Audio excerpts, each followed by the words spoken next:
Wake up, Washington. What if I told you a secret trade could end the era of our most beloved star? Management is making moves quietly. A young WR already has Peters' eye to replace an icon in crisis. And our playoff streak depends on this decision. But that's not all. On defense, a big money player is on the verge of being the biggest bust since Hainsworth. And if Dan Quinn can't revive him, 2025 will be another nightmare. And the final bombshell? A tight end that Peters, compared to Kittle, is ready to explode. But only if we cut ties with the veteran who saved Jaden Daniels in 2024. This isn't theory. It's a game of all or nothing. We've dug into contracts, medical reports, and locker room whispers. And we assure you, the next hour will change how you see the team. Will you risk missing details that no one else has? Subscribe now, hit like, and play this game with us for the future of the Commanders. You know, they're already talking about the 2026 draft. I think it's early, but listen to this because it's fascinating and could completely change our perspective on the future. Bleacher Report just released a mock draft linking the Commanders to an explosive receiver. Know who? Jordan Tyson from Arizona State, and they have us picking at position 27. Do you realize what this means? They expect us to make the playoffs again and pick late in the first round. But why a receiver when we have Terry McLaurin and just brought in Deebo Samuel? I'm telling you, there are deeper reasons that will surprise you. First, do you know what's happening with Terry McLaurin? The contract holdout that has us all worried. The guy wants a new contract? Of course. But is the organization willing to pay? That's the million-dollar question. Is Terry going to be 30 in 2025? Exactly. And by the time the 2026 draft comes around, he'll be 30. Do receivers maintain their speed after 30? Some do, but most start to decline.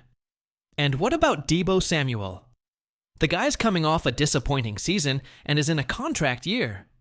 Do you remember his numbers from 2024? They were terrible compared to his San Francisco days. Do you think he'll bounce back? We hope so, but we can't bet everything on that. How old will Deebo be in 2026? Also 30. See the pattern? Peters is thinking about Jaden Daniels' window, which will last the next 10 to 15 years. And what do we know about Jordan Tyson? I'm telling you, this guy could be special. 75 receptions for 1,101 yards. At Arizona State, which isn't exactly Alabama. 10 touchdowns, solid production numbers. But you know what's most impressive? That Brent Sobleski describes him as a natural separator with after-the-catch ability. You know what that means? He doesn't just catch passes. He makes explosive plays. Do we need that with Jaden Daniels? Absolutely. Is Jaden better when he can improvise? Yes. And what kind of receiver works best with an improvising quarterback? One who can separate and create after the catch. Is it too early to talk about this? I think not, because smart teams are always planning. Did the Brady Patriots plan long term? Yes. The Steelers with Ben Roethlisberger? Also. And do you know why this excites me more? Because it means the organization is thinking long term, not just temporary fixes. How many years did we go without a plan? Too many. But are there risks in this strategy? Of course. What if Terry McLaurin resolves his contract situation and plays 5 more years at elite level? Then we don't need Tyson. And if Deebo Samuel explodes this year, we might not need him either. But do you know the difference? Peters isn't waiting to see what happens. Is he being proactive? Exactly. Is that what successful general managers do? Yes. And the fact they're projecting us picking at position 27? It means they expect us to make the playoffs again. Confidence in Jaden Daniels? Total. Confidence in Dan Quinn? Also. Do you think this projection is realistic? Or do you think it's too optimistic? I think if we stay healthy, we can be better than last year. Remember when we were all celebrating Adam Peters bringing in Javon Kinlaw? I think it was a good signing at the time, but now some analysts are saying we overpaid. And you know what? They might be right, and it's got me worried. Christopher Knox, From Bleacher Report just called Kinlaw the biggest potential disappointment on our roster. Can you believe this? The guy says the $15 million a year we're paying him is too much for his production in 2024. But let's go to the specific numbers. In 2024 with the Jets, Kinlaw finished with 40 tackles and 4.5 sacks. Does that sound good? On the surface, yes. But when you dig deeper, that's where the problems start. Only 5 tackles for loss all season? That's terrible for a defensive tackle earning $15 million. And 12 quarterback pressures? For an interior player, you need at least 20 to 25 pressures to justify that salary. But do you know why Peters signed him? Because we desperately needed to replace Jonathan Allen. And do you remember what happened with Allen? We cut him right before free agency, and were left desperate. Did that desperation cost us? Could be. Did Peters pay panic price? It's possible. But is there context we need to consider? Absolutely.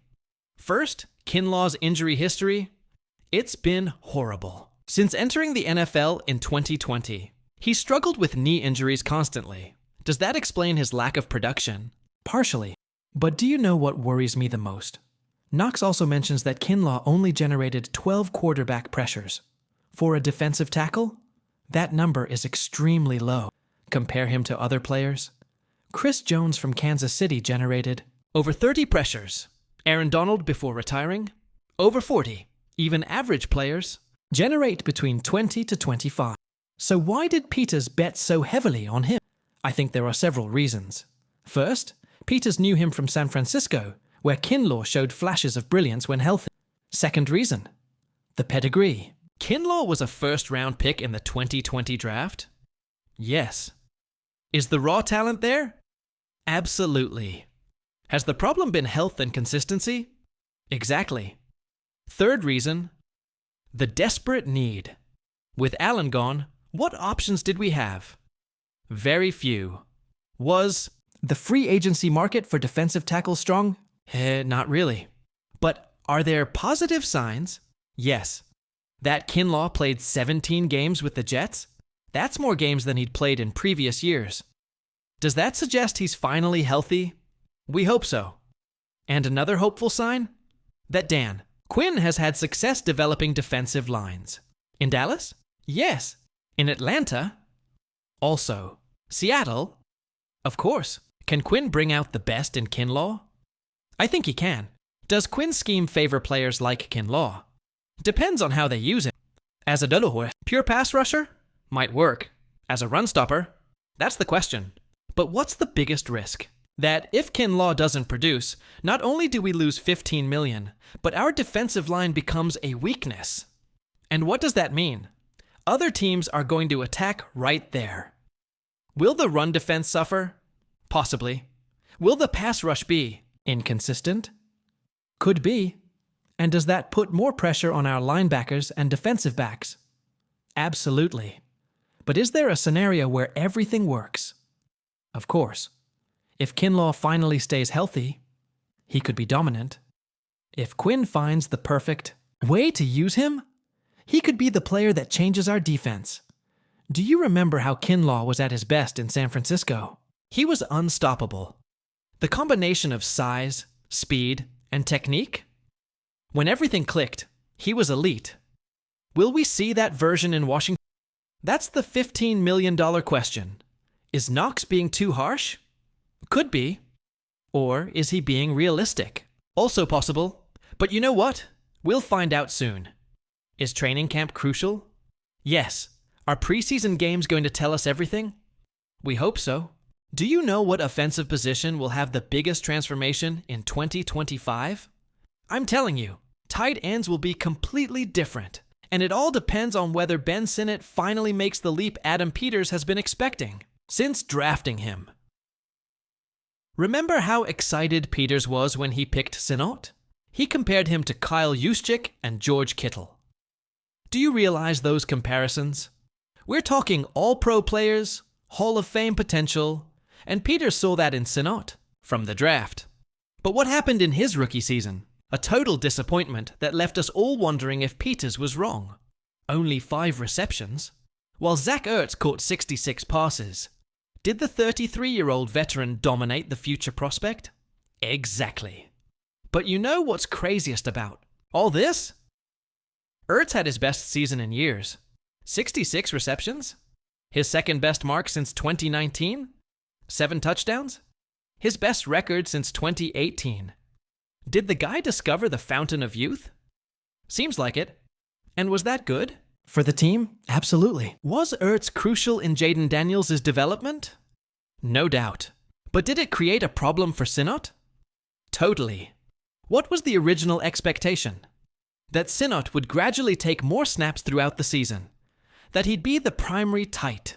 And by playoffs, that was the hope. But did Ertz ever give him the chance? Correct. And do you know why Ertz was so dominant? Because Cliff Kingsbury knew him from Arizona. The chemistry between coordinator and player. It was perfect. Did Ertz know exactly what Kingsbury expected? Yes. But now comes 2025 and everything's going to change? I think so, and there are several reasons why Sinnott will explode this year. First reason, he already has a year of experience. Is he no longer a nervous rookie? We hope not. Does he know Kingsbury's system? Completely. Has he developed chemistry? With Jayden Daniels. A full year to develop it.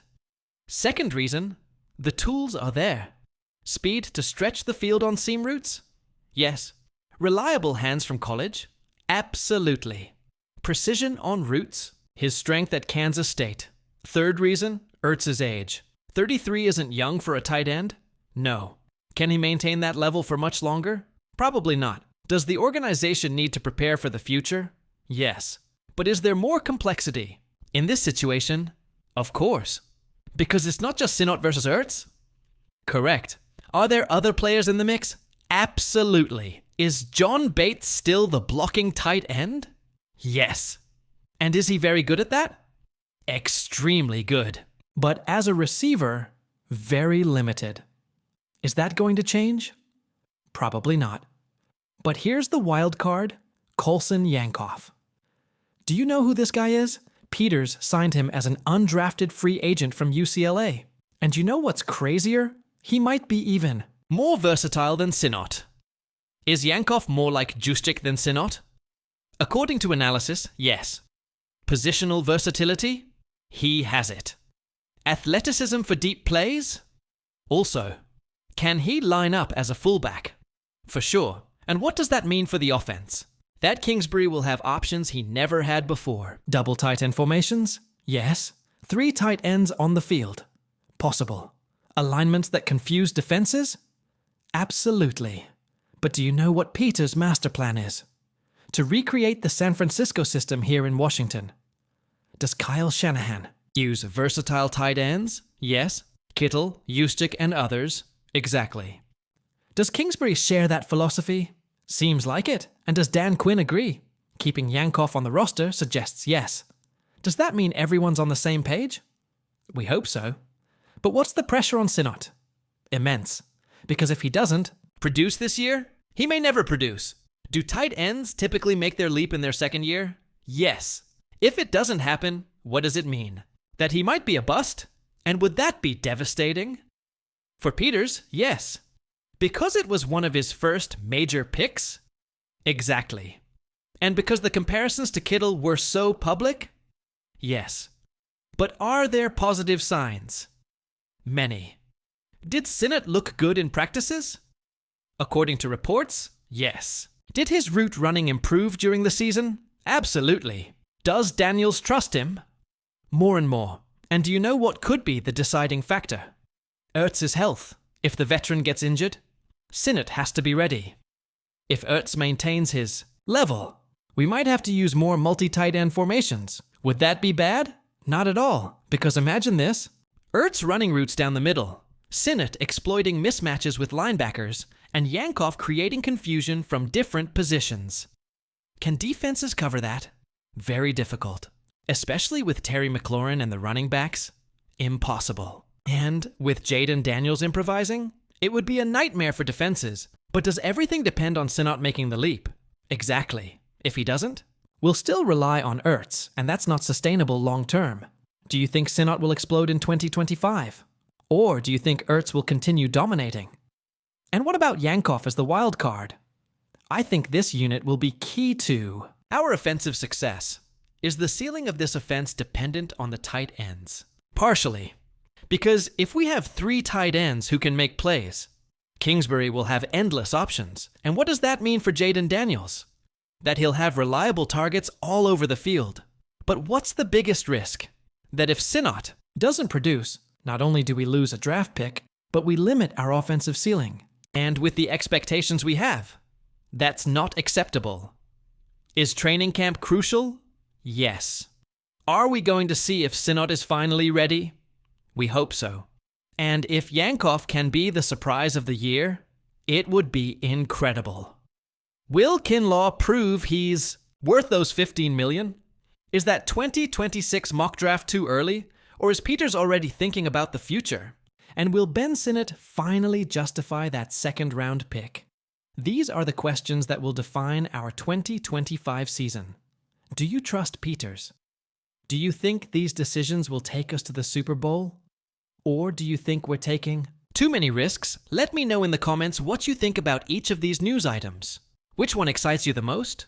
Which one worries you the most? This is our Commanders family, and I want to hear all your opinions. If you're as excited as I am about this season, hit like on this video. If you want to keep getting the most exclusive burgundy and gold news, subscribe because I guarantee you we'll have more explosive news tomorrow. And remember, hail to the Redskins.